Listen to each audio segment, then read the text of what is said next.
Hey, it's Trisha Manis here, and you are watching Take Control Tuesdays, where you learn how to take control of your diet, your weight, and your health. Are you ever confused when it comes to cholesterol?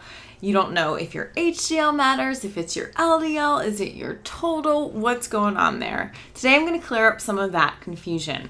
My general recommendation for people is to get their total cholesterol levels at 150 milligrams per deciliter or lower. And the reason being is when we look at cultures where heart disease is rarely seen or the rates are really, really low, total cholesterol levels are at 150 or lower. Also, when Dean Ornish and Dr. Esselstyn reversed severe heart disease, this is where they got their intervention group's total cholesterol levels at 150 or lower. They were both both below 150. So that's the goal and the reason is because we don't want heart disease, right? It's not just to lower cholesterol or to have our numbers looking good. It's so we don't have heart disease. That's the whole reason that even matters. Well, what about HDL and LDL? HDL stands for high density lipoprotein, and it's considered to be the healthy one. So I remember that because healthy starts with H and HDL starts with H. HDL is considered the good cholesterol, and that's because it helps get the bad cholesterol out of the body. HDL and LDL are only found to be important in populations that eat a standard American or Western diet. If you look at a population that doesn't eat the way that we eat and their total blood cholesterol levels are much better than ours and they eat a more plant-based diet, that association between HDL being a higher HDL being helpful for heart disease doesn't exist.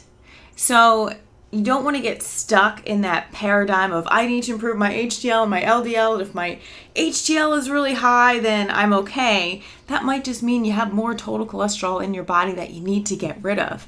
So you don't want to play that numbers game of the HDL and the LDL. Really what your goal should be is to get your total cholesterol at 150 milligrams per deciliter or lower. If you're someone where your cholesterol is at 300, 400, 500, 600, 700, if you can just get yours down to 200, that would be awesome. And for some people who just eating a plant-based diet, using high-fat foods as condiment doesn't work, then for some people going completely low-fat, getting all of those high-fat plant foods might be what you need to do, and exercise is always a really big and important piece as well. So if your goal is to avoid heart disease, focus on your total cholesterol being at 150 milligrams per deciliter or lower. If you're concerned about just your ratios and your blood numbers and you don't really want to change your diet, then having a lower LDL and a higher HDL may have some benefit compared to the standard American diet, but not compared to populations that are eating rice and vegetables and beans and not seeing heart disease. So Dr. McDougall doesn't even, and I would agree with this, doesn't even like to order the HDL and LDL test. It's just total cholesterol, get it low, get it under, eat right, and let's try and get you to avoid heart disease or reverse it if that's the case as well.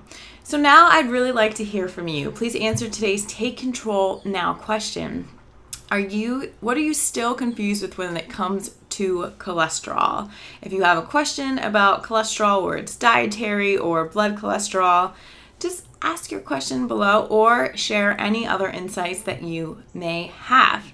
If you'd like one of my free resource guides where I share all my favorite books, recipes, cookbooks, nutrition websites, then get those sweet buns of yours over to www.trishamandis.com. And when you sign up for email updates, when I send you these cool little blog videos, then you get one of those delivered right to your email inbox.